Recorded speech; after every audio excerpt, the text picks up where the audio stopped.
السلام علیکم ورحمۃ اللہ وبرکاتہ۔ الحمدللہ وکفا وسلام علی حبیبہ المصطفیٰ، اما بعد فاعوذ باللہ من الشیطان الرجیم، بسم اللہ الرحمن الرحیم۔ ان اللہ وملائکتہ یصلون علی النبی یا ایہا الذین آمنوا صلوا علیہ وسلموا تسلیما۔ اللہم صلی وسلم علی سیدنا محمد وآلہ وصحبہ وبارک وسلم صلاۃ دائمۃ سرمدا ابدا۔ عزیزان گرامی وقار، آج رمضان المبارکہ کی 17ویں شب ہے اور تاریخی اعتبار سے جو رمضان کا 17واں دن آتا ہے بڑی اہمیت کا حامل ہے۔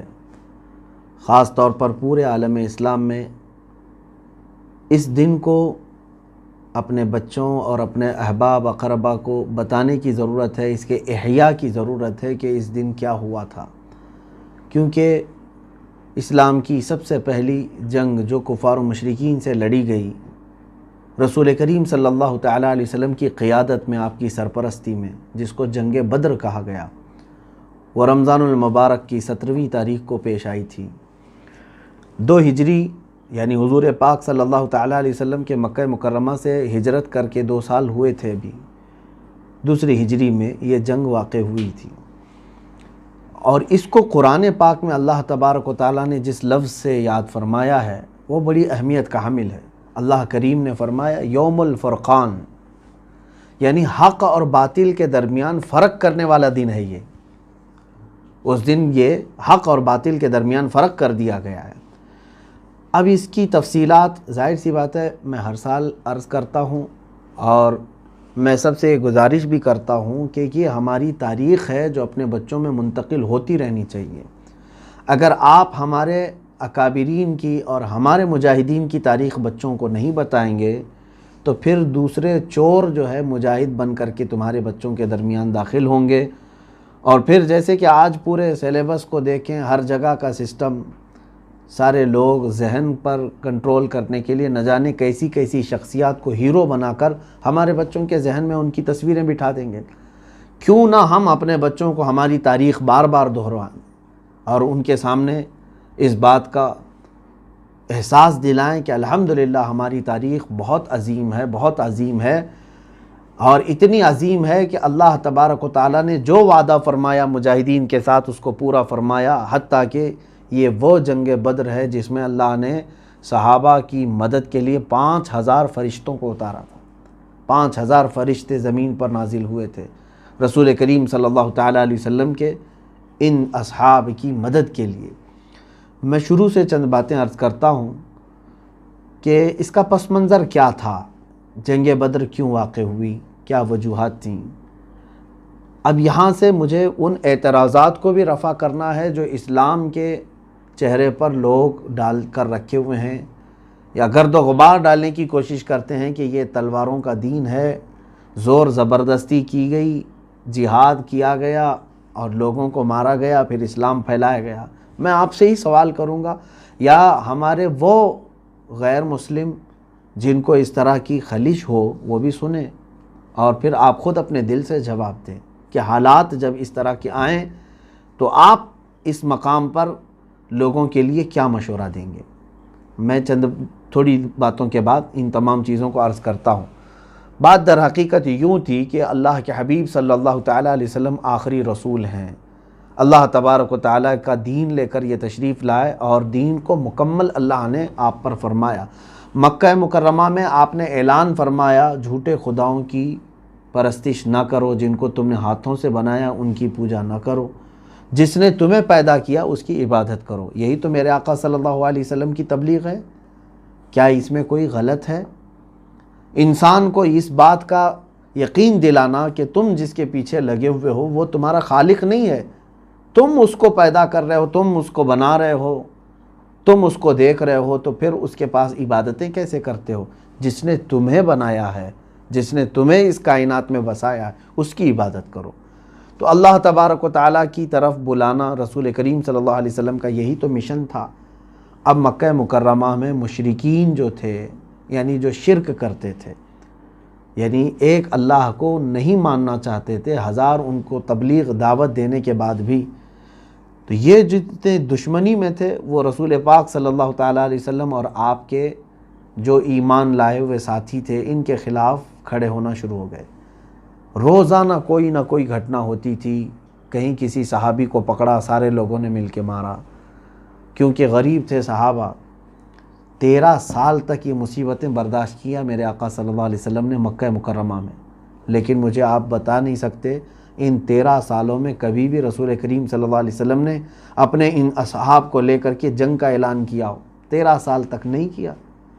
تو یہ مکی دور جو تھا وہ برداشت کرنے کا دور تھا، تحمل کا دور تھا۔ رسول کریم صلی اللہ تعالیٰ علیہ وسلم کے ساتھ کیا نہیں کیا ان لوگوں نے، مکہ والوں نے؟ سوشل بائیکاٹ کیا اور آپ کے اصحاب کو آپ کے سامنے مارا، قید کیا، شہید بھی کیا۔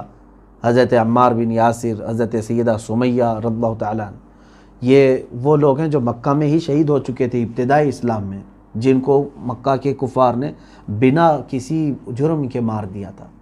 اب یہ تمام ظلم و ستم ہوئے، اللہ کا حکم ہوا، میرے آقا صلی اللہ علیہ وسلم نے کیا فرمایا؟ مکہ سے ہجرت فرما کر مدینے تشریف لے آئے، مائیگریٹ کیا۔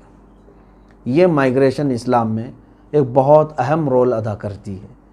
حضور اکرم صلی اللہ تعالیٰ علیہ وسلم نے اپنے اصحاب کو حکم دیا کہ تم جہاں کہیں ہو مدینہ ہجرت کر کے آ جاؤ۔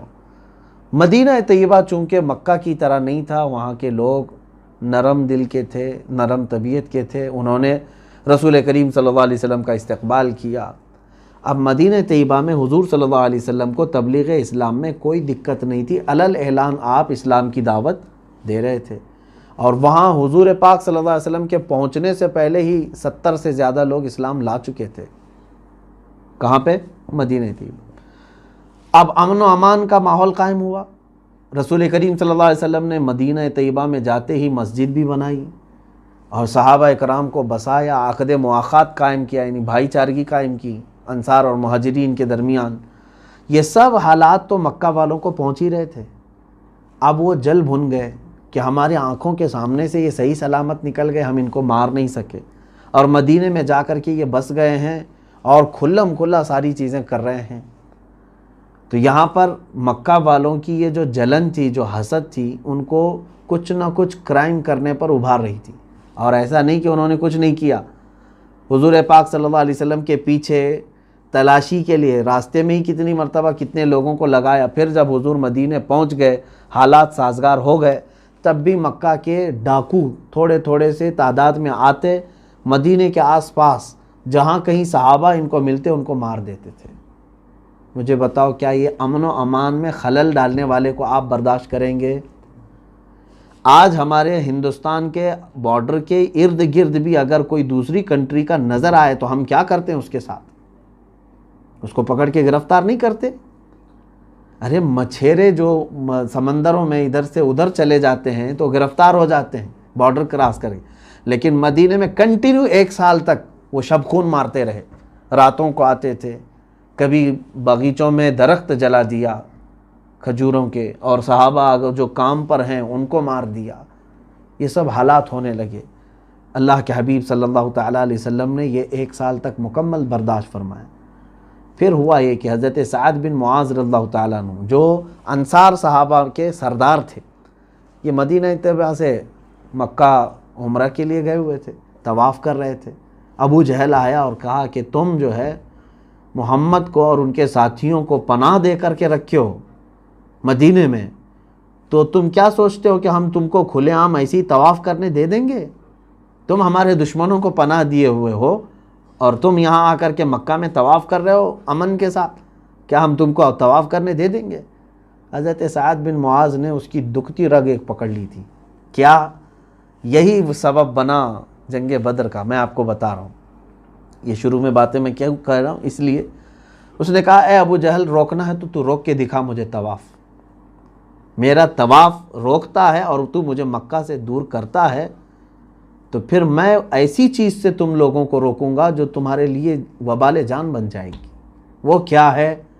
پورے مکہ والوں کی تجارت کا جو راستہ تھا ملک شام، وہ مدینہ ہو کے ہی گزرتا تھا، مین سپاٹ پر تھے مدینے والے، اور اگر انہوں نے راستہ روک دیا تو مکہ کی ساری تجارت ختم ہو جائے گی، نہ ملک شام کا کوئی قافلہ ادھر آئے گا، نہ مکہ والے اپنی تجارت کے لیے ملک شام جائیں گے۔ تو یہ مین شاہراہ پر اگر صحابہ مدینہ طیبہ سے نکل کر راستہ روک لے، ابو جہل کو انہوں نے یہ جو دھمکی دی وہ خاموش ہو گیا، پیچھے ہٹ گیا۔ اب بات اتنی بڑھ گئی کہ ابو جہل سب کو ورغلانے لگا کہ اب تو وہ ہمارے راستے کو بھی روکنے کی بات کر رہے ہیں۔ حضرت سعد بن معاذ یہ کہہ کر کے آ گئے تو ان کے دلوں میں یہ کھلبلی مچ گئی کہ کیا حقیقت میں مسلمان ہمارا راستہ روکیں گے؟ مٹھی بھر جماعت ہے یہ۔ اور ہوا بھی کہ غیظ و غضب میں انہوں نے 10-12 لوگوں کو بھیجا ادھر ادھر کچھ شبخون مارنے کے لیے۔ حضور پاک صلی اللہ علیہ وسلم نے بھی اپنے 10-12 صحابہ کو بھیجا کہ اگر اس طرح سے کہیں وہ پھٹکتے ہوئے دکھیں تو ان کو ان کا راستہ دکھا دینا۔ حضرت عبداللہ بن جہش رضی اللہ تعالیٰ عنہ تھے اس میں، تو یہ گئے باہر تو حضرمی نام کا ایک شخص جو مکہ کا تھا گرفتار ہو گیا، اس کو قتل بھی کر دیا انہوں نے۔ اب یہاں سے آگ بھڑک گئی مکہ والوں کی، حالانکہ چھیڑ رہے کون تھے؟ مکہ والے چھیڑ رہے، کنٹینیو 13 سال وہاں ستائے، اور جب ہجرت کر کے مدینے آئے یہاں پر بھی چین سے رہنے نہیں دیتے۔ اب اللہ کے نبی صلی اللہ علیہ وسلم نے فرمایا اب ناگزیر ہو گیا ہے، ان کو سبق سکھانا ضروری ہے، ورنہ یہ امن کے ساتھ چین و سکون کے ساتھ رہنے نہیں دیں گے۔ کیا کریں؟ تو حضور پاک صلی اللہ تعالیٰ علیہ وسلم کی طرف سے ایسی ہی ایک خبر پہنچ گئی مکہ میں، حالانکہ حضور پاک صلی اللہ علیہ وسلم نکلے نہیں تھے۔ ابو سفیان جو ہے اس زمانے میں کافروں کے سردار، اور ان کو قافلے کا سردار بنا کر کے ملک شام تجارت کے لیے مکہ والوں نے بھیجا اور کہا حضرمی کا ہم انتقام لے کر کے رہیں گے جو محمد کے ساتھیوں نے قتل کیا، لہٰذا پورے مکہ والے اپنے سامان تجارت جو کچھ بھی ہے سب لگا دو، اتنا نفع کما کر کے آؤں گا ملک شام سے کہ اس نفع سے ہم جنگ لڑیں گے، بہت بھاری بھرکم جنگ، اتنی کہ وہ ہمیشہ لوگ یاد رکھیں گے۔ پورے مکہ والوں میں جوش آیا، سارا مال لا کر کے لگا دیے، اور وہ سارا مال لے کر کے قافلہ کہاں چلا؟ ملک شام۔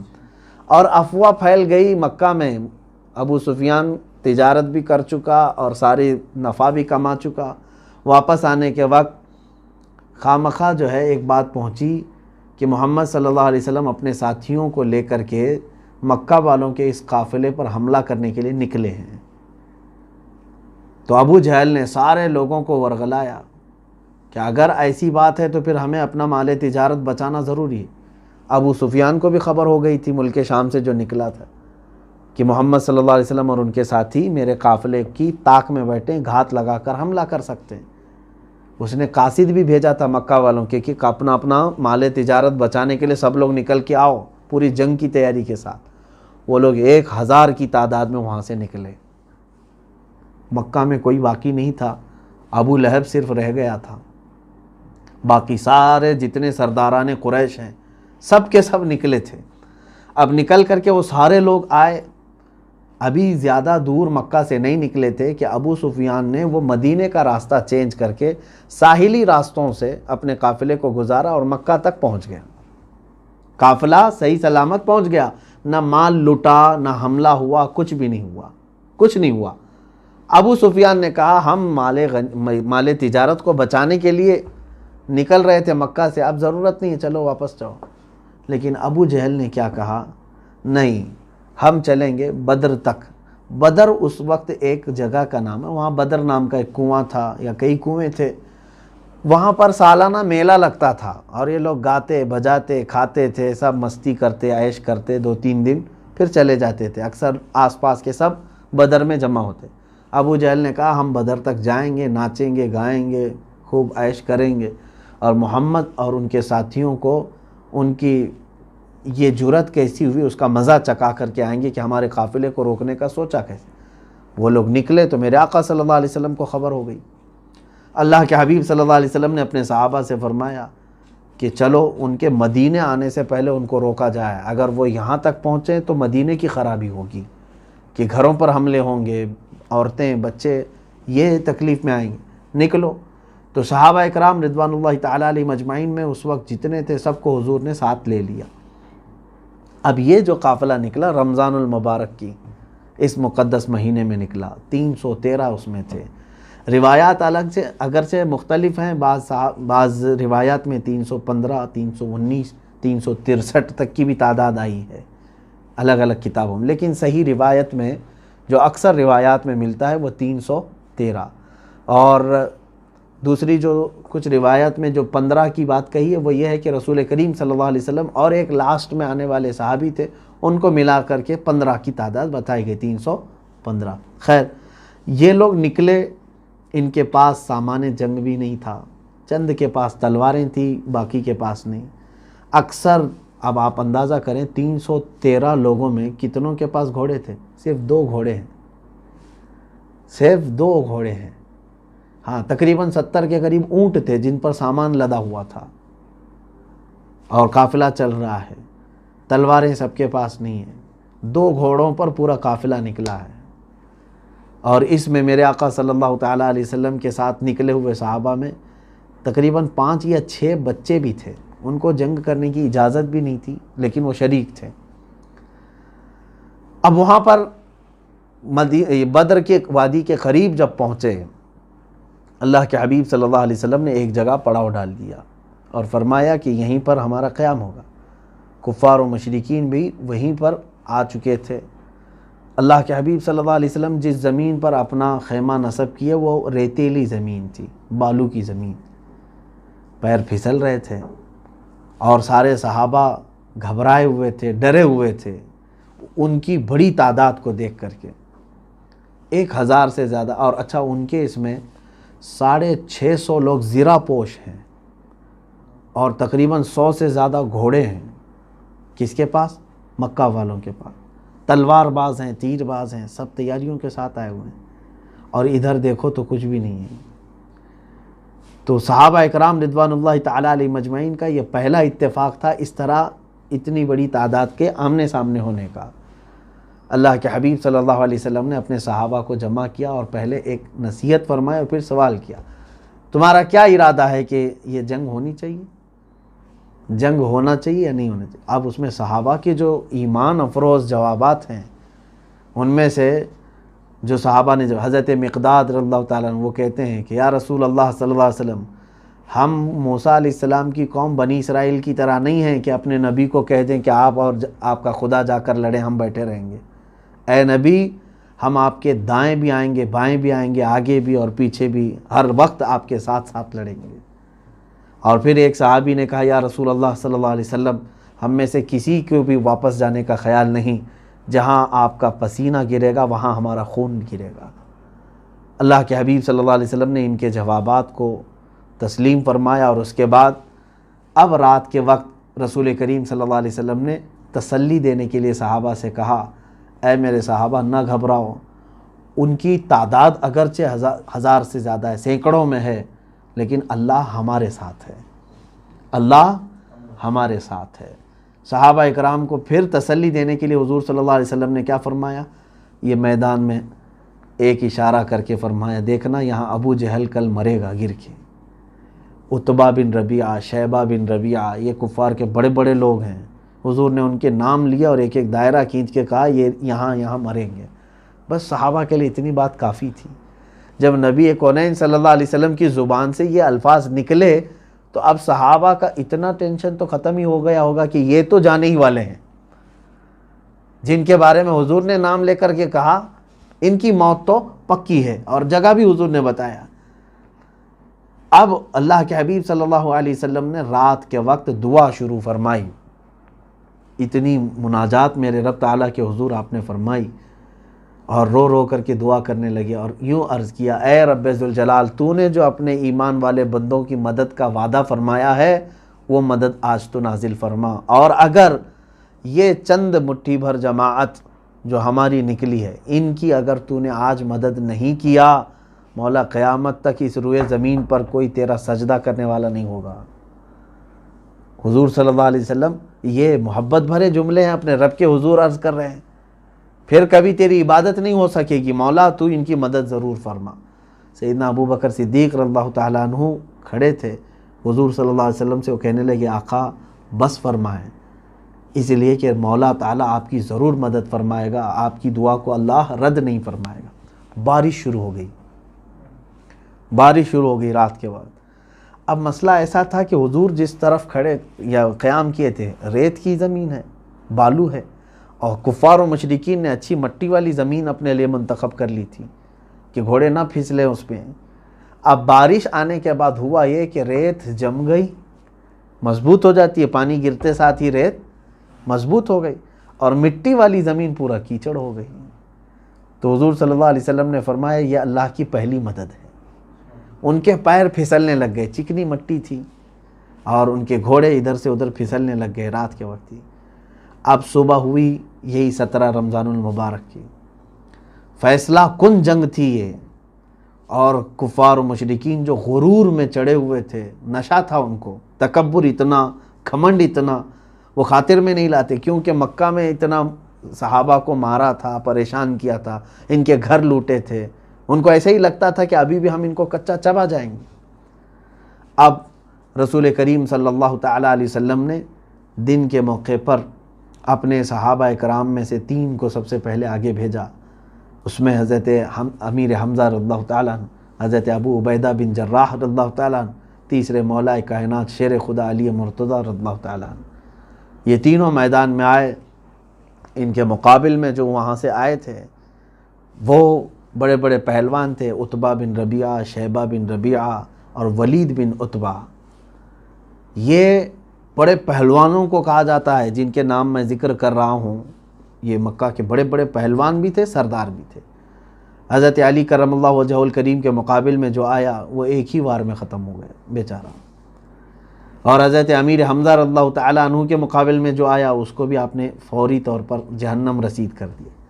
حضرت ابو عبیدہ بن جراح کے مقابل میں جو آیا تھا اس نے حضرت ابو عبیدہ کو زخمی کر دیا تھا۔ آپ زخمی ہوئے لیکن حضرت علی رضی اللہ تعالیٰ عنہ فوراً پلٹ کر کے آئے، اس تیسرے کو بھی جہنم میں پہنچا دیا۔ کفار میں غلغلہ مچ گیا کہ بڑے بڑے 3 سردار ایک ساتھ چلے گئے، اور صحابہ میں اتنا بلند نعرہ لگا کہ زمین گونج گئی اللہ اکبر کی آواز سے، کیونکہ اب یہاں پر صاف نظر آ رہا تھا کہ اللہ تعالیٰ کی مدد اب اہل حق کے ساتھ کیسے ہے۔ اب کفار و مشرکین میں سے ابو جہل نے سب کو ورغلانا شروع کیا اور کہا کہ اے لوگو گھبرانا مت، ہمارے خدا ہمارے ساتھ ہیں۔ اور پھر اس کے بعد دو بدو جو مقابلہ ہوتا ہے آمنے سامنے، یہ شروع ہو گیا دوپہر کے وقت۔ اب اس گھماسان کی جو لڑائی تھی اس میں ہوا یہ کہ شیطان اپنی فوج لے کر کے ادھر بھی آیا ہوا تھا، یہ بھی روایت ہے، شیطان اپنی فوج لے کر کفار مکہ کے ساتھ ہے، اور وہ بھی انسان کی شکل میں آیا ہے۔ سراقہ بن مالک نام سے ایک شخص ہے، اس کی شکل میں شیطان آیا ہوا ہے لڑنے کے لیے۔ تو میرا مولا کب یہ گوارہ فرمائے گا شیطان اپنی فوج لے کر کے آئے اور وہ اپنے حبیب کو تنہا چھوڑے؟ اللہ تبارک و تعالیٰ نے 3000 فرشتوں کو اتارا، کس کے لیے؟ اپنے نبی صلی اللہ علیہ وسلم اور صحابہ کی اعانت کے لیے، تعاون کے لیے۔ 3000 اتارے، اس کے بعد پھر 2000 آئے، 5000 فرشتے اترے، اور اس کے بعد ایسی لڑائی کہ صحابہ فرماتے ہماری تلواروں سے اس وقت سبزی بھی نہیں کٹتی تھی، کند تھی، مڑی ہوئی تلواریں تھیں، برسوں سے زنگ لگی ہوئی، سبزی کاٹنے کے برابر بھی نہیں ہوتی تھی، کیونکہ ہم جنگ کی تیاری سے آئے نہیں تھے۔ لیکن کمال کی بات ہے کہ ہم اگر لڑتے ہوئے کسی کافر کے قریب جاتے، ابھی ہماری تلوار اس کے گردن کے قریب ہوتی کہ گردن اڑ کر جا چکی ہوتی، نہ ہم نے مارا نہ محنت کی۔ قرآن میں اللہ نے وہ بھی آیت نازل فرمائی سورہ انفال میں، اللہ تعالیٰ فرماتے فَلَمْ تَقْتُلُوهُمْ وَلَكِنَّ اللَّهَ قَتَلَهُمْ۔ اے محبوب آپ فرمائیں ان کو کہ تم سب نے نہیں قتل کیا، ان کو اللہ نے قتل کیا ہے، ہاتھ تمہارا تھا، کام اللہ کا تھا۔ اب جو کفار مکہ لڑنے کے لیے بدر میں آئے تھے، ان میں سے جو بعد میں ایمان لائے، انہوں نے کہا بدر کے میدان میں جب ہم لڑ رہے تھے عجیب و غریب لوگوں کو ہم نے دیکھا جن کو ہم نے نہ مدینے میں کبھی دیکھا تھا نہ مکہ میں کبھی دیکھا تھا، اور ان کی ہیبت ایسی تھی کہ جب وہ سامنے آتے تو ہماری تمام چیزیں ختم ہو جاتی، طاقت و قوت۔ اچھا اس سے پہلے ایک اور کام، اللہ کے حبیب صلی اللہ تعالیٰ علیہ وسلم نے ابو جہل جب پکارنا شروع کیا، جوش دلانے لگا، حضور نے مٹی کی کچھ کنکریاں اٹھائیں اور کفار مکہ کی طرف یوں کہہ کے پھینک دیا شاہت الوجوہ، تمہارے سب چہرے برباد ہو جائیں۔ اتنا تھا کہ روایت میں ہے کہ وہ کنکری تقریباً ہر کافر کی ناک تک گئی، اور اس کے بعد ان کے اندر پوری طاقت ہی ختم ہو چکی تھی، قوت دفاع بھی نہیں تھا، ڈیفنس کی قوت تک نہیں تھی۔ کس سے تم لوہا منوانے کی کوشش کر رہے ہو؟ کس سے؟ وہ کائنات کے سب سے طاقتور رسول محترم صلی اللہ تعالیٰ علیہ وسلم سے۔ رسول کریم صلی اللہ تعالیٰ علیہ وسلم کی مدد کے لیے اللہ نے 5000 فرشتے اتارے۔ بہرحال اس جنگ کا ہونا کیا تھا وہ تو ہمیں صاف نظر آتا ہے۔ ایک طرف اہل حق ہیں اور وہ بھی کمانڈر یا ان کی قیادت کرنے والے کائنات کے سب سے افضل، سب سے اشرف انسان محمد الرسول اللہ صلی اللہ علیہ وسلم ہیں، اور وہ ادھر دعائیں کر رہے ہیں، تو ادھر صحابہ اکرام رضوان اللہ تعالیٰ علیہ مجمعین جو نہتے ہیں، اور وہ بھی صرف اللہ اور اس کے رسول کے بھروسے پر آئے ہوئے ہیں۔ کئی صحابہ ایسے ہیں جن کے پیروں میں چپل بھی نہیں ہے، نالین بھی نہیں ہے، اور وہ کیسا ان کا جذبہ تھا، دھوپ میں، گرمیوں میں، بدر کے موقع پر وہ لڑ رہے تھے۔ حضرت عکاشہ رضی اللہ تعالیٰ عنہ ایک صحابی وہ فرماتے ہیں میرے پاس کچھ بھی نہیں تھا، تلوار بھی نہیں تھی، کچھ نہیں۔ اللہ کے حبیب صلی اللہ علیہ وسلم کے پاس آیا اور کہنے لگا کہ یا رسول اللہ صلی اللہ علیہ وسلم، کیا میں خالی کھڑا رہوں؟ میرے بھائی دیگر مجاہدین لڑ رہے ہیں۔ حضور اکرم صلی اللہ علیہ وسلم نے فرمایا دیکھو تم بھی کوئی لکڑی اٹھا لاؤ، جنگ لکڑیوں سے نہیں لڑی جاتی۔ وہ کہتے ہیں کہ مجھے قریب میں ایک پڑی ہوئی لکڑی ملی، وہ لا کر کے میں نے حضور کے پاس پیش کیا، اللہ کے حبیب صلی اللہ علیہ وسلم نے اس پر اپنا ہاتھ پھیرا۔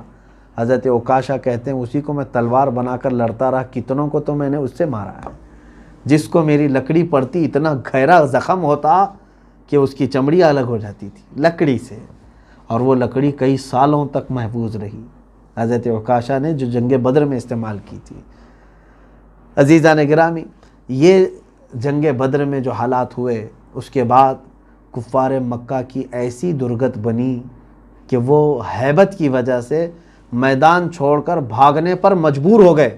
سارا ساز و سامان سب میدان میں چھوڑا اور بھاگے۔ اس میں ابو جہل قتل ہو گیا تھا، امیہ بن خلف قتل ہو چکا تھا، امیہ بن حرب یہ قتل ہو چکا تھا، عتبہ شیبہ یہ قتل ہو چکے تھے، یہ سارے قتل ہو گئے تھے جنگ بدر میں۔ جو بڑے بڑے وہاں کے میٹنگ کرنے والے سردار تھے، یہ حرم پاک میں میٹنگ کرنے والوں کی جو ایک ٹیم تھی، وہ پوری ٹیم ایک ساتھ چلی گئی، یعنی غیبت کٹے والے پورے چلے گئے۔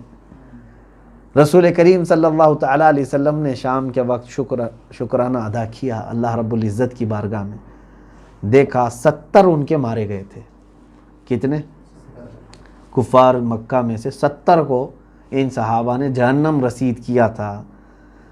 313 کا مقابلہ 1000 کے ساتھ، آپ سوچ سکتے ہیں کہ 3 گنا زیادہ اپنے۔ یہی ایمانی قوت ہے، ایمانی طاقت یہی ہے کہ تم خوف نہ کرو، اللہ کے بھروسے چلو، اور اللہ تعالیٰ تمہارا رعب ان کے دلوں میں ڈالے گا۔ انہوں نے 1000 کے ساتھ مقابلہ کیا اور 70 کو پہنچا دیا جہنم میں، اور 70 قیدی بن گئے۔ 140 اور پورا ساز و سامان ان کا سب میدان میں بکھرا ہوا، وہ مال غنیمت ہے، صحابہ کے لیے آیا، اور باقی سب جان بچا کر بھاگنے پر مجبور ہو گئے، چلے گئے۔ 70 کو گرفتار کیا گیا، 70 تو جہنم رسید ہو چکے تھے۔ اللہ کے حبیب صلی اللہ تعالیٰ علیہ وسلم نے ساری لاشوں کو جمع کیا، جس کی مل سکی ان کو سب ایک گڑھے میں ڈال دیا، اور اس کے بعد حضور نے ایک خطبہ دیا ان کے سامنے، اور کہا کہ اے لوگو، کیا میں تمہارے پاس رسول بن کر کے نہیں آیا تھا؟ کیا میں نے جو باتیں کہی تھی وہ سچ ثابت نہیں ہوئی؟ کیا تم اب نہیں دیکھ رہے ہو کہ حق کیا تھا؟ صحابہ اکرام نے دیکھا کہ حضور کس سے بات کر رہے ہیں۔ رسول کریم صلی اللہ تعالیٰ علیہ وسلم سے صحابہ نے پوچھا آقا یہ جو بدر کے مشرکین جو مارے گئے آپ ان سے خطاب کر رہے ہیں؟ کہا ہاں۔ کہا سن رہے ہیں وہ؟ حضور پاک صلی اللہ علیہ وسلم نے فرمایا ہاں، تم سے جو زندہ ہیں ان سے زیادہ وہ سنتے ہیں، ان کو سب سنائی دے رہا ہے۔ حتیٰ کہ حضور کی دوسری ایک حدیث میں ہے، میرے آقا صلی اللہ علیہ وسلم نے فرمایا مردہ چلنے والے کے چپل کی آواز تک سنتا ہے۔ تم چپل کی آوازیں نہیں سنو گے، لیکن اس کو چپل کے چلنے کی چرچراہٹ کی آواز بھی آتی ہے۔ اب یہاں اندازہ کریں، ایک بات تو مجھے یہ کہنی ہے کہ مشرکین بدر جو بدر میں آئے ہوئے تھے، قتل ہو گئے، ان کو جب رسول کریم صلی اللہ علیہ وسلم خطاب کر رہے ہیں اور یہ فرما رہے ہیں وہ سن سکتے ہیں، پھر یہاں تو لوگ اولیاء کرام کے سننے پر اعتراض کر رہے ہیں۔ کیا اولیاء کرام قبروں میں نہیں سنتے؟ میرے عزیزو، اگر وہ نہیں سنتے اور مومنین نہیں سنتے تو کبھی ہم کو یہ نہیں کہا جاتا تھا کہ جب بھی قبرستان جاؤ تو یوں کہو السلام علیکم یا اہل القبور. ہم کو یہ سکھایا گیا نا, اے قبروں والو تم پر سلامتی ہو. ارے جو سنی نہیں رہا ہے اس کو اے کہہ کر کے پکاریں گے ہم؟ وہ سن رہے ہیں اور جواب بھی دیتے ہیں. یہ اور بات ہے کہ وہ برزخ میں ہیں, ان کی آواز ہم تک نہیں آتی. بہرحال اب مسلمانوں کا اس میں کیا نقصان تھا؟ بس یہ ہے کہ 14 صحابہ اکرام شہید ہوئے تھے. 70 کے مقابل میں 14 کی تعداد بہت کم ہے. 14 صحابہ اکرام رضوان اللہ علیہم اجمعین جام شہادت نوش فرمائے, جس میں سے 13 تو وہیں پر انتقال فرما گئے تھے میدان میں.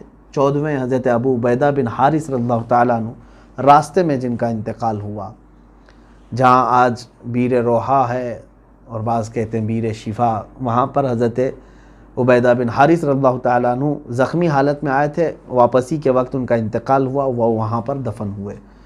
14 صحابہ اکرام اس میں جاں بحق ہوئے تھے. اللہ کے حبیب صلی اللہ تعالیٰ علیہ وسلم نے اس جنگ کو, جنگ بدر کو, قرآن پاک کی روشنی میں جو فرمایا وہ یوم الفرقان ہے. حق اور باطل میں اس دن فرق ہو گیا کہ حق کی اللہ کیسے مدد فرماتا ہے. اس میں جذبہ جہاد دیکھنے کے قابل ہے میرے عزیزوں کئی لوگوں کے. آپ سوچ سکتے ہیں جن کے پاس کچھ نہیں, ان کی کمائی کے ذریعے اس وقت تک ابھی نہیں بنے تھے. یہ جو گئے تھے اس میں سے تقریباً 60 مہاجر تھے, باقی سب انصار صحابہ تھے. 313 میں 60 مہاجرین اور باقی سمجھ لیں 253 کے قریب انصار صحابہ جو مدینے کے ہیں. انصار صحابہ کا کیا گیا تھا کہ مطلب وہ اس پورے بدر میں شریک ہوئے تھے؟ وہ تو مکہ والوں کے خلاف جو ہجرت کر کے آئے تھے ان کا حق تھا نا. لیکن انصار صحابہ نے یہ کہا کہ جو ہمارے مہاجرین صحابہ کے ساتھ ان لوگوں نے برا سلوک کیا, ہم اپنے بھائیوں کا انتقام ضرور لیں گے ان سے. 253 انصار صحابہ ساتھ میں تھے بدر کے موقع پر, اور 60 صحابہ مہاجرین میں سے تھے. اور شہادت میں بھی 6 جو ہے مہاجرین کے ہیں, باقی 8 انصار صحابہ کے. انصار صحابہ نے میرے آقا صلی اللہ تعالیٰ علیہ وسلم پر اپنی جان نچھاور کر دی ہے, اور آج تک میرے آقا کی دعا کی برکت ہے کہ الحمدللہ مدینے میں آج بھی اہل محبت ہے.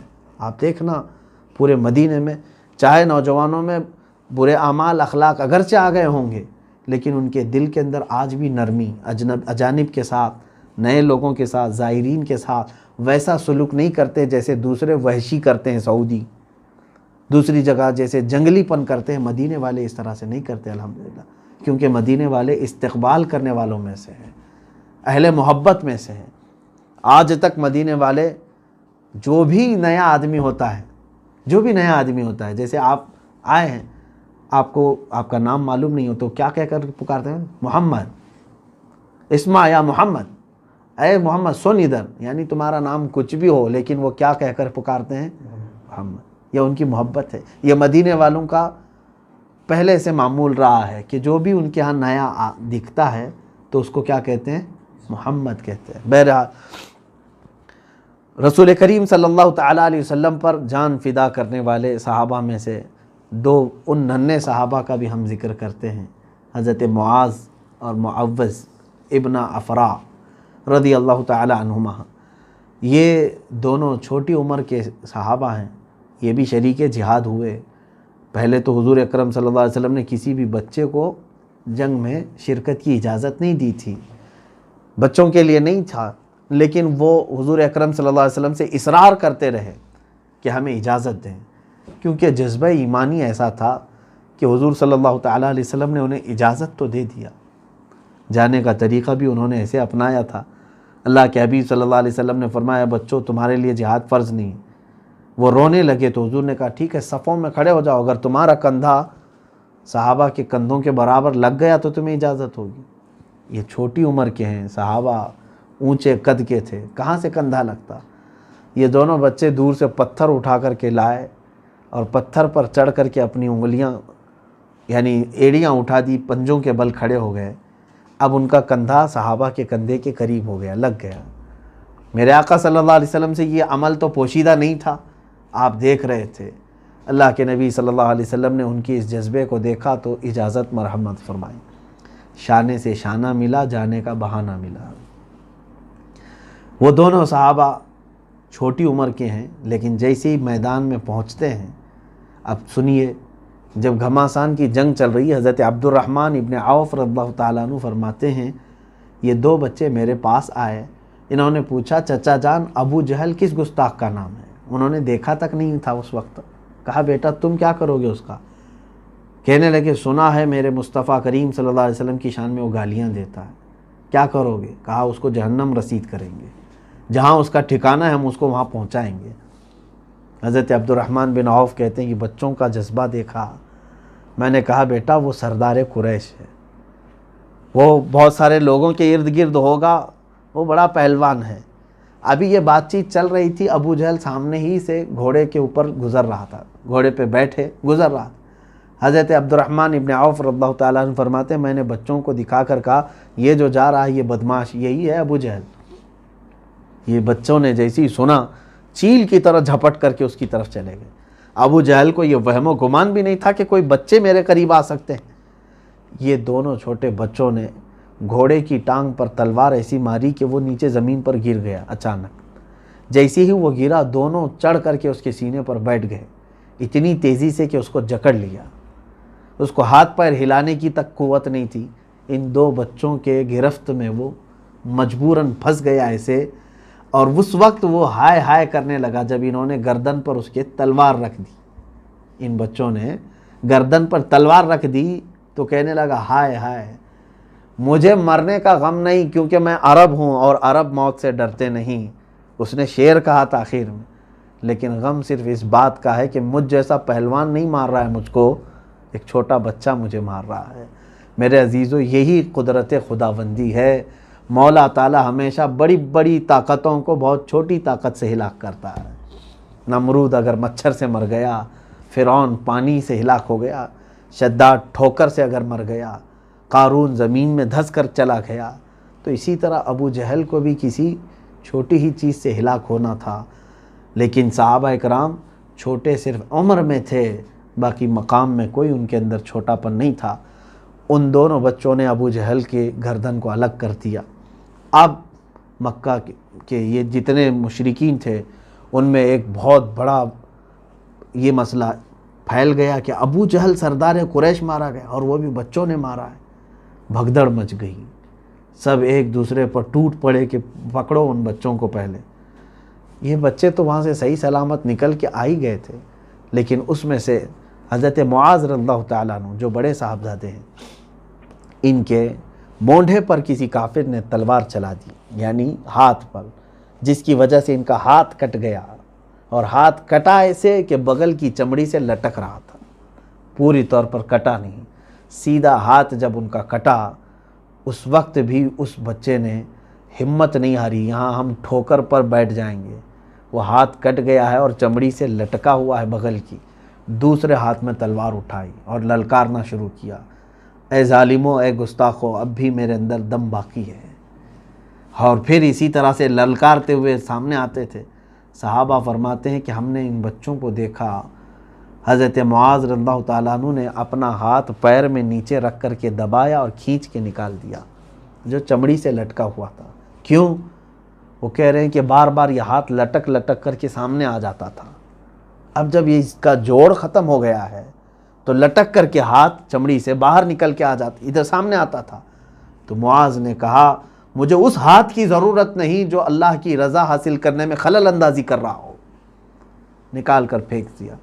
یہ اور بات ہے کہ یہ دونوں بچوں کی شہادت ہوئی ہے اس میدان میں، دونوں بچے اس میدان میں شہید ہوئے۔ بدر کے سب سے خوش نصیب صحابہ، حضور صلی اللہ علیہ وسلم کے سارے صحابہ میں افضل صحابہ خلفائے راشدین ہیں۔ خلفائے راشدین کے بعد یعنی عشرہ مبشرہ کے بعد سب سے افضل صحابہ وہ ہیں جو بدر میں شریک ہوئے تھے، اور بدر میں بھی وہ لوگ جو جام شہادت نوش کیے ہیں وہ 14 ہیں صرف، جس میں سے حضرت معاذ اور معوذ یہ دونوں ہیں۔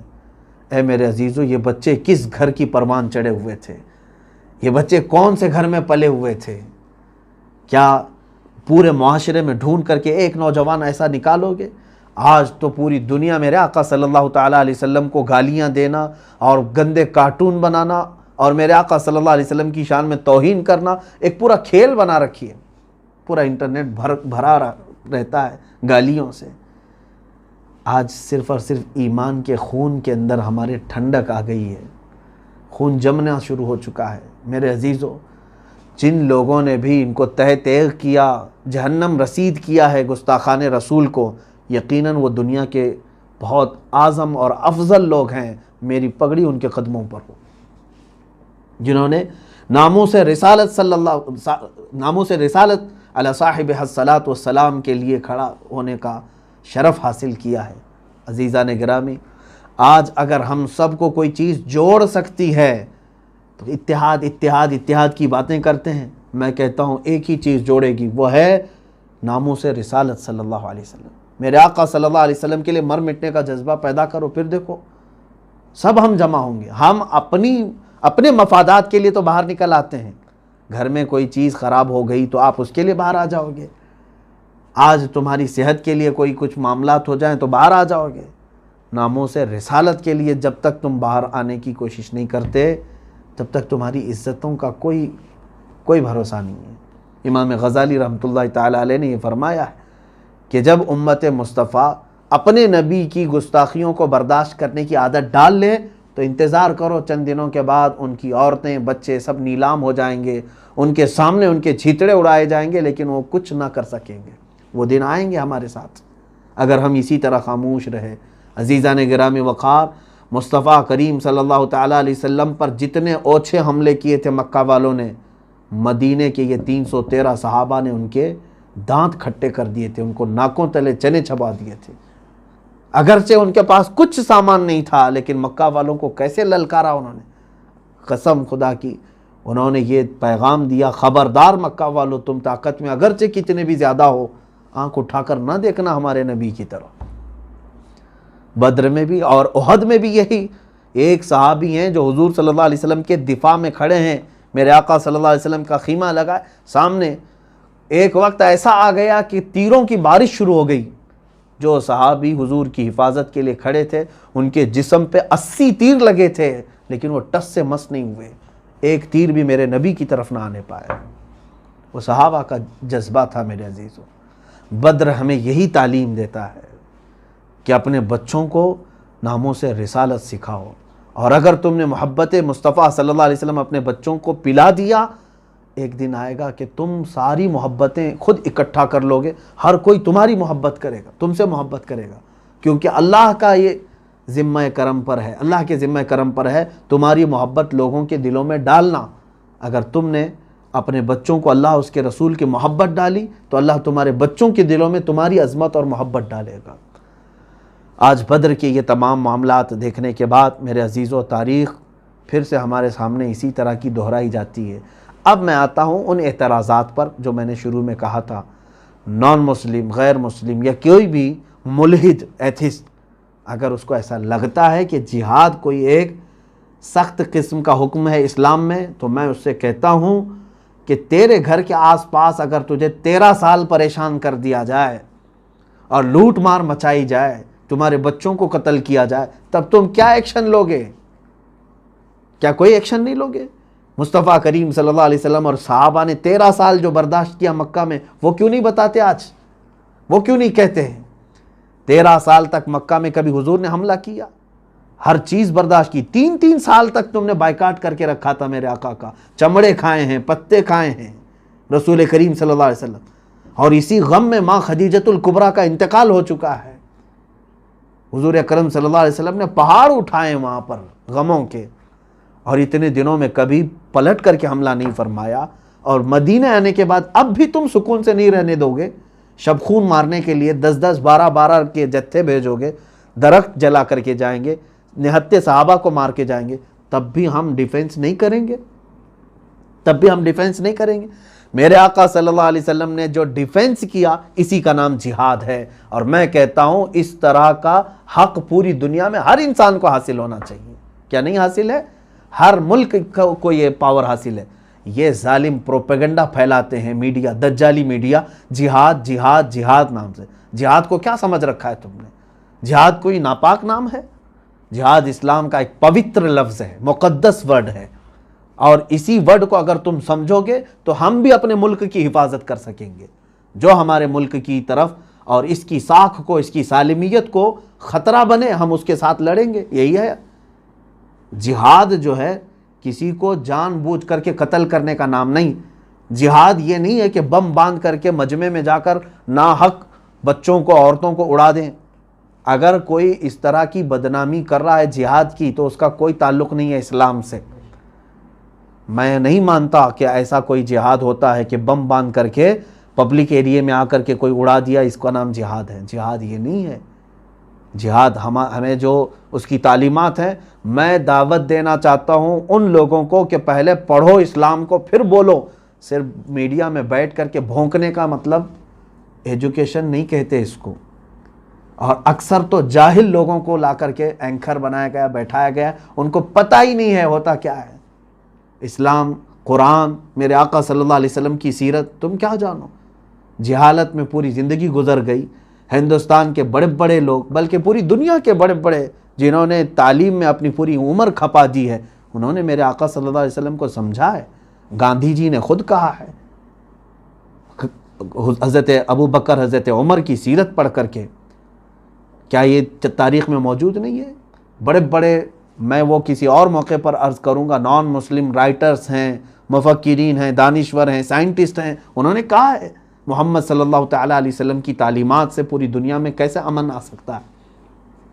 ہم کوئی آتنکواد، دہشت گرد، اس طرح کے الفاظ کو جانتے تک نہیں. اسلامو فوبیا تم لا رہے ہو آج. ٹھیک ہے، پروپیگنڈا یہی آج چل رہا ہے جو مکہ والوں نے حسد میں کیا تھا. میرے آقا صلی اللہ علیہ وسلم کو جادوگر کہا تھا، شاعر کہا تھا، ساحر کہا تھا، مجنوں کہا تھا، معاذ اللہ رب العالمین. وہی چیزیں تو آج یہ بھی کر رہے ہیں نا، پھیلا رہے ہیں. لیکن میں اپنے مسلمان بھائیوں سے، بہنوں سے کہوں گا، ہزار پروپیگنڈا پھیلائیں، تم جواب کیسے دے سکتے ہو؟ انہی اخلاق رسول کے ذریعے سے. میرے آقا نے کیسے جواب دیا تھا؟ اپنے وہ پیارے اخلاق سے جو ہر ایک کا دل موہ لیتے ہیں. آج ضرورت اس بات کی ہے، نوجوان، بچے، عورتیں میرے آقا صلی اللہ علیہ وسلم کے اخلاق کی طرف آئیں. دنیا کو آج بتانے کی ضرورت ہے کہ میرے نبی کون تھے. اللہ کے حبیب صلی اللہ علیہ وسلم کا دل کتنا شفیق تھا، کتنا رفیق تھا، کتنے نرم تھے. وہ آج بتانے کی ضرورت ہے. وہ آپ اپنے اخلاق سے بتا سکتے ہیں.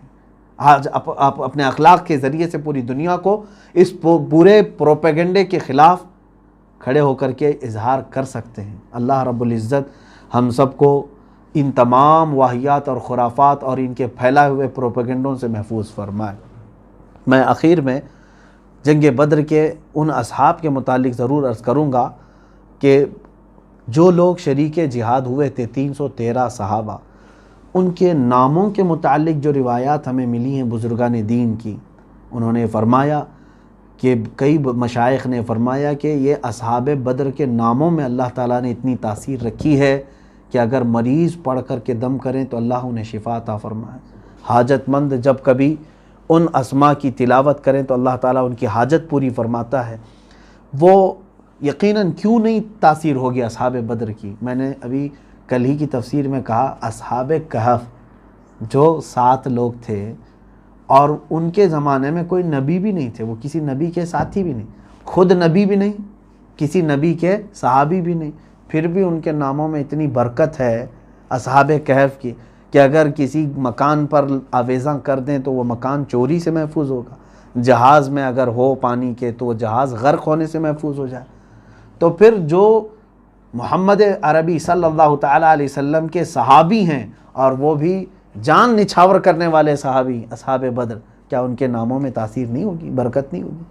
بہت بڑی برکت ہے. اور ہمارا معمول ہے الحمدللہ ہم ان اصحاب بدر کے ناموں کی تلاوت بھی کرتے ہیں، ان کے توسل سے اللہ کی بارگاہ میں دعا بھی کرتے ہیں. اور الحمدللہ یہ میرا خود کا تجربہ بھی ہے، بارہا جن اہم مقامات پر ان کے توسل سے دعا کیا گیا اللہ تعالیٰ نے قبول بھی فرمایا.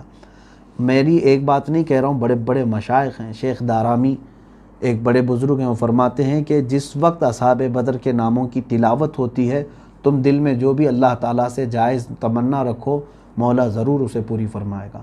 اور اصحاب بدر اب بھی اپنی قبروں میں زندہ ہیں. کیونکہ قرآن میں ان کے متعلق فرمایا گیا ہے ان کو مردہ نہ کہو۔ اور بزرگوں نے یہ فرمایا ہے کہ بسا اوقات یہ دیکھا گیا ہے کہ وہ بنفس نفیس مدد کے لیے تشریف لائے ہیں۔ ایک صاحب ہے وہ کہتے ہیں، یہی حکایات میں موجود ہے کہ وہ تجارت کے لیے اپنا قافلہ لے کر سمندر کا سفر تھا، نکلے، لوگوں نے کہا کہ اس راستے مت جانا کہ ڈاکو آتے ہیں، سمندر کے درمیان جب پہنچو گے تو ڈاکو حملہ کرتے ہیں، پورا مال لوٹ لیتے ہیں۔ تو اس شخص نے کہا میں سب پورا لنگر کر چکا ہوں، اٹھا دیا ہوں اور جہاز چلنے کو ہے۔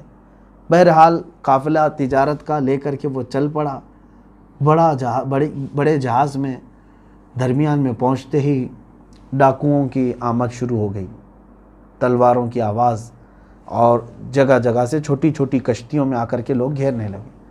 اب یہ بندہ کہتا ہے میں اصحاب بدر کو یاد کرنا شروع کیا اور ان کے ناموں کی تلاوت کرنے لگا۔ اچانک میں نے دیکھا کہ ہماری کشتی تو سائیڈ ہو گئی، کنارے ہو گئی، ہمارا جو جہاز ہے۔ پیچھے سے کچھ سفید لباس میں لوگ آئے اور ان ڈاکوؤں سے مقابلہ کرنا شروع کیا۔ ایسے مقابلہ کیا کہ ان پورے ڈاکوؤں کو قتل کر دیا، پورا خون پانی میں بہہ رہا تھا۔ ان کی کشتیاں بغیر ملاح کے اسی طرح بہنے لگیں، اور یہ صاحب کہتے ہیں جو تاجر ہے، میں صحیح سلامت دوسرے کنارے پہنچا تو جس جگہ میں پہنچا شہر میں بہت سارے لوگ میرے استقبال پہ آئے، پوچھے کہ برسوں بعد کوئی قافلہ صحیح سلامت اس راستے سے یہاں پہنچا ہے، کیسے آئے تم؟ اس نے اپنے رات کا واقعہ بتایا۔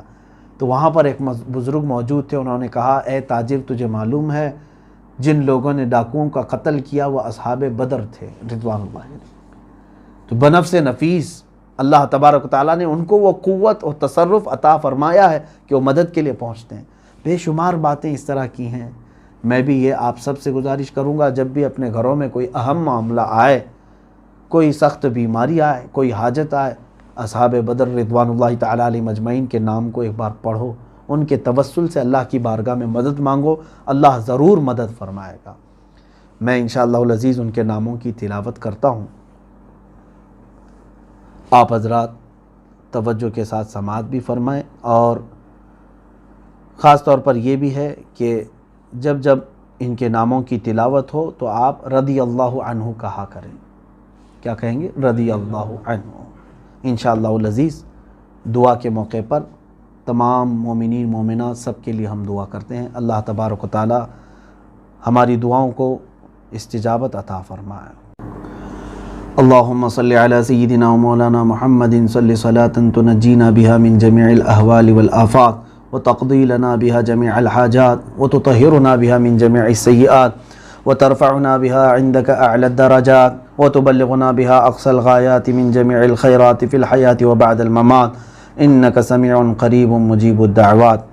اللہم انا نتوسل الیک باسمک العظیم وبجاہ نبیک الکریم وولیک العظیم۔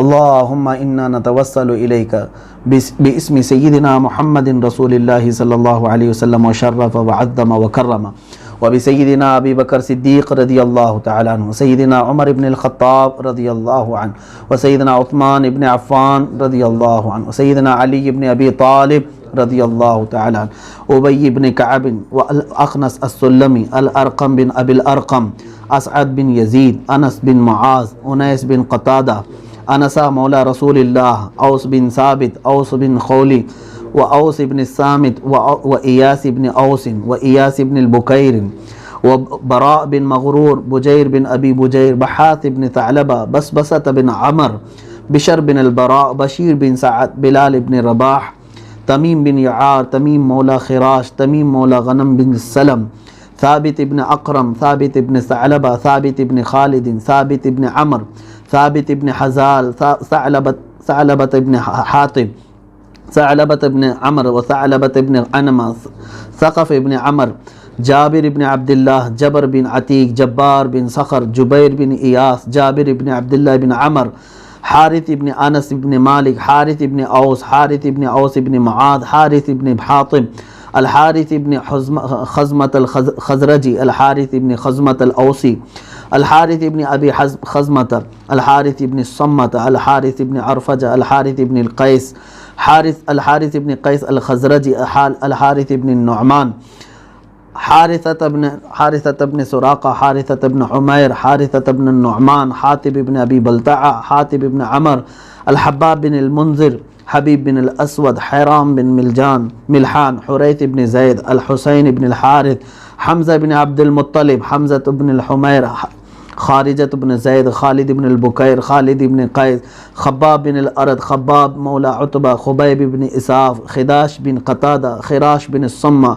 خريم بن فاتق، خلاد بن رافع، خلاد بن سويد، خلاد بن عمرو، خلاد بن قيس، خليفة بن عدي، خنيس بن حذافة، خليد بن قيس، خوات بن خيير، خولي بن أبي خولي، ذكوان بن عبيد، ذو الشمالين بن عبد عمر، راشد بن المعلى، رافع بن المعلى، رافع بن الحارث، رافع بن عنجدة، رافع بن مالك، رافع بن يزيد، ربعي بن رافع، ربيع بن إياس، ربيعة بن أكثم، رخيلة بن ثعلبة، رفاعة بن الحارث، رفاعة بن رافع، رفاعة بن عمر، رفاعة بن عبد المنذر، الزبير بن العوام، زياد بن السكن، زياد بن عمر، زياد بن لبيد، زيد بن أسلم، زيد بن حارثة، زيد بن الخطاب، زيد بن المزين، زيد بن وديعة، زيد بن المعلى، سالم بن عمير، سالم مولى أبي حذيفة، السائب بن عثمان بن مدعون، صبرة بن فاتك، سراقة بن عمرو، سراقة بن كعب، سعد بن أبي وقاص،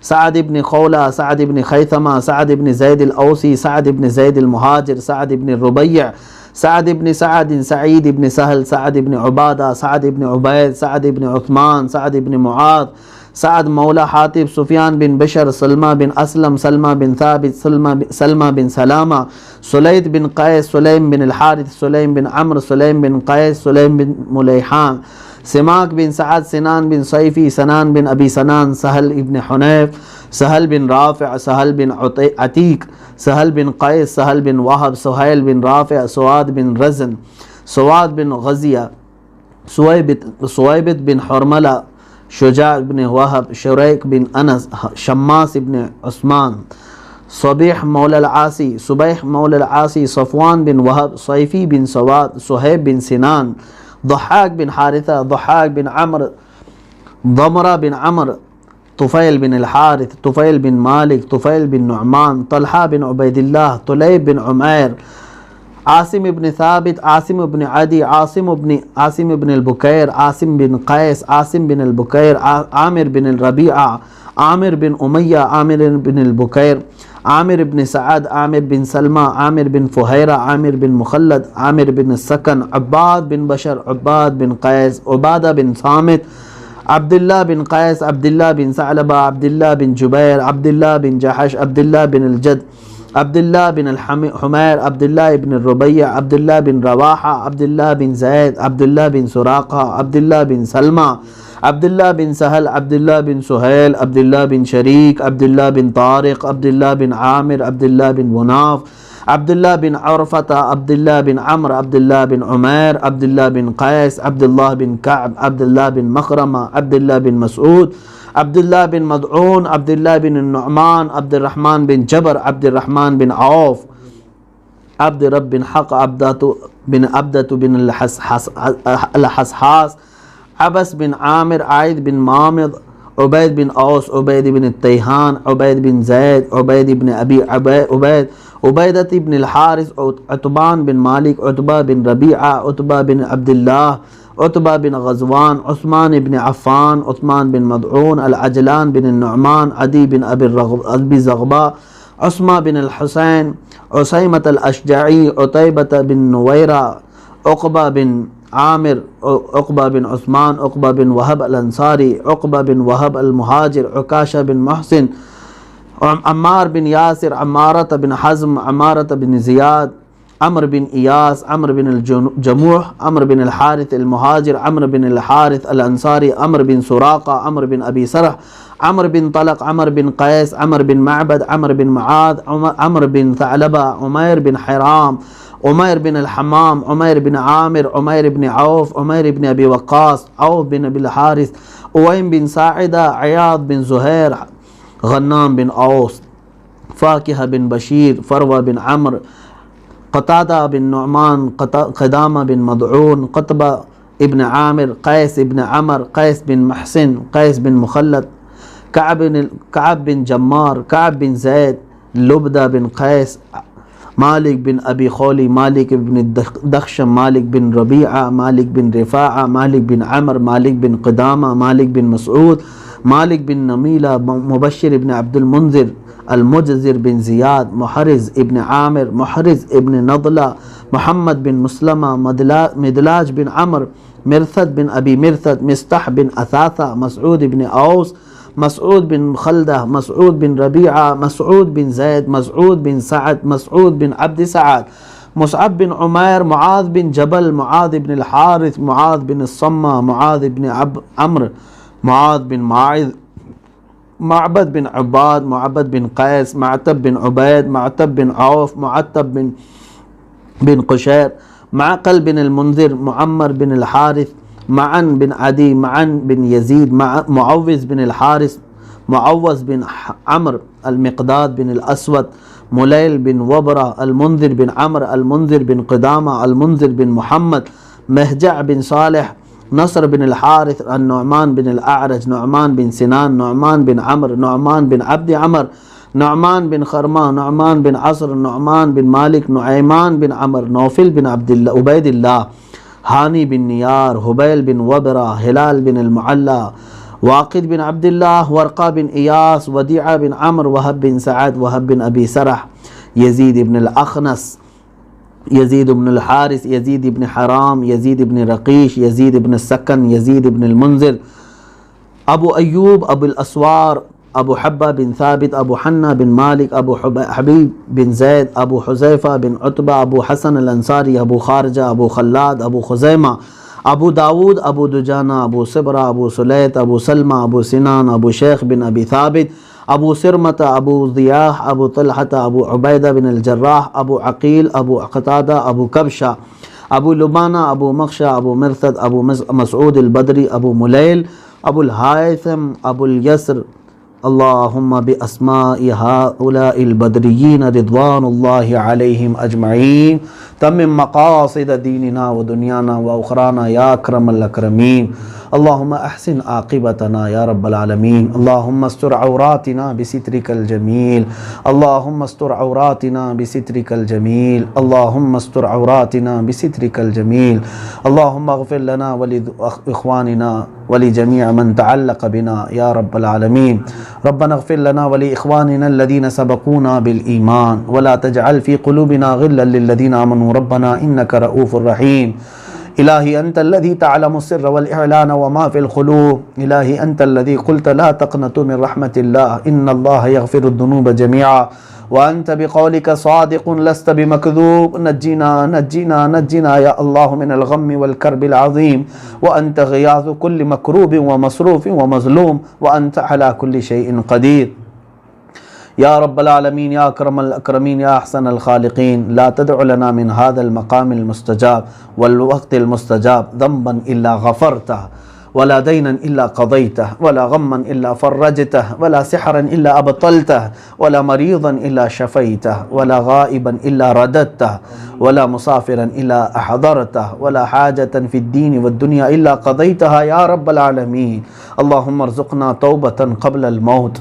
وراحة عند الموت ومغفرة بعد الموت يا سامع كل صوت هون علينا سكرات الموت الہ العالمین ستار العیوب غفار الذنوب قدیر و جبار خدا اصحاب بدر رضوان اللہ تعالیٰ علیہ مجمعین کے ناموں کی جو ہم نے تلاوت کی مولا جو کچھ بھی غلطیاں کوتاہیاں کمیاں و بیشیاں ہوئی ہوں اپنے فضل و کرم سے معاف فرما تیرے دربار میں مولا تیرے حبیب پاک صلی اللہ علیہ وسلم اور ان کے جانثار اصحاب بدر کی اس توسل سے مولا تیرے دربار میں ہاتھ پھیلایا ہوں کریم خدا ہم سب کے ہاتھوں کی لاج رکھ لے اے رب ذوالجلال ہم سب کو تمام تر عافیت نصیب فرما خلاق العالمین ہم سب کو گناہوں کے مرض سے شفا عطا فرما ہر طرح کے ظالموں کے ظلم سے ہماری حفاظت فرما حاسدین کے حسد سے بچا شرین اور فتینوں کے فتنے و فساد سے محفوظ فرما بد نظری سے اور بد نگاہی سے ہماری حفاظت فرما اے اللہ ہم سب کو نظر بد سے بچا اے خلاق العالمین اصحاب بدر کا صدقہ مولا ہمارے گھروں میں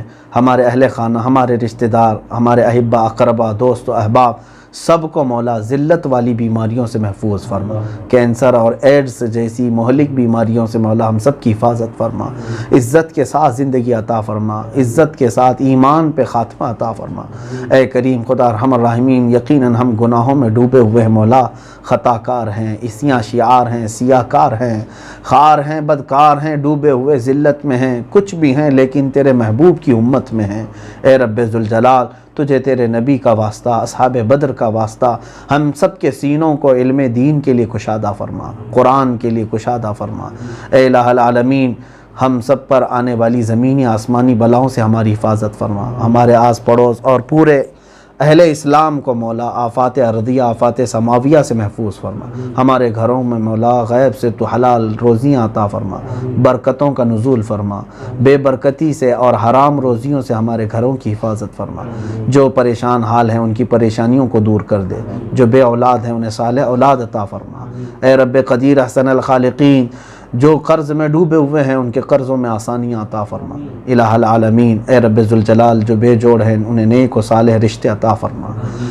اے احسن الخالقین مولا الہ العالمین، تجھے فضل کرتے نہیں لگتی بات، نہ ہو مایوس تجھ سے امیدوار۔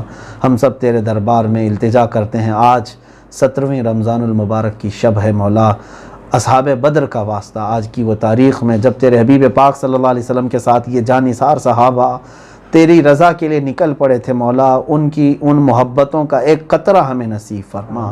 اے مولا، ہمیں عشق رسول عطا فرما، ہماری آنکھوں کو بے حیائی سے بچا لے، ہمیں محبت رسول میں جینے مرنے کی توفیق دے دے مولا، ہمارا خاتمہ بھی تیرے حبیب کی محبتوں میں ہو۔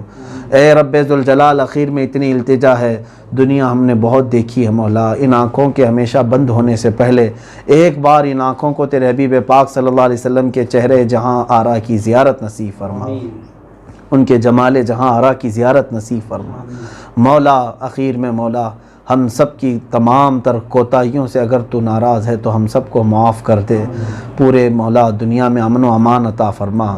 اے رب ذوالجلال، یہ کرونا وائرس کی جو وبا کے نام سے ہمیں ڈرایا گیا پھیلی ہوئی وبا ہے مولا، یہ تمام خوف سے، ڈر سے، اس وبا سے، بلا سے ہم سب کی حفاظت فرما۔ اے رب ذوالجلال، ہم چاہے مر جائیں، کچھ بھی ہو جائے مولا، تیری مسجدوں کے دروازے کشادہ فرما دے، حرمین طیبین کو تو پھر سے کھول دے مولا۔ اے رب ذوالجلال، ہم کوتاہیوں کا اعتراف کرتے ہیں، گناہوں کا اعتراف کرتے ہیں، الہ العالمین تو ہمارے اوپر تیرے گھروں کو بند نہ فرما مولا، ہماری یہ پیشانی رکھنے کے لیے اور گڑ گڑانے کے لیے ہمیں دوسرا کوئی گھر نہیں ہے مولا، جہاں ہمارے دلوں کو قرار آتا ہے، جہاں ہمارے دلوں کو سکون آتا ہے، وہ تیرے گھر مسجدیں ہیں مولا، وہ سب بند ہیں۔ اے رب ذوالجلال، دنیا کی کوئی چیز کھلے نہ کھلے مولا، تیرے گھر تو ہمارے لیے کھول دے، غیب سے انتظامات فرما دے، برا چاہنے والے اور برے منصوبے بنانے والوں کو مولا تو نیست و نابود فرما دے، ان کے تمام تر برے منصوبوں کو خاک میں ملا دے، دنیا میں ہر آفت سے بچانا مولا، عقبہ میں نہ کچھ رنج دکھانا مولا، بیٹھیں جو در پاک پیمبر کے حضور، ایمان پہ اس وقت اٹھانا مولا۔ ان اللہ و ملائکتہ یصلون علی النبی یا ایھا الذین آمنوا صلوا علیہ وسلموا تسلیما، اللہم صلی وسلم علی سیدنا محمد وآلہ واصحابہ وبارک وسلم، دعواہم فیہا سبحانک اللہم وتحیتہم فیہا سلام، وآخر دعواہم ان الحمدللہ رب العالمین۔ جب دم واپسی ہو یا اللہ، جب دم واپسی ہو یا اللہ، لب پہ جاری ہو بس لا الہ الا اللہ محمد الرسول اللہ صلی اللہ علیہ وسلم۔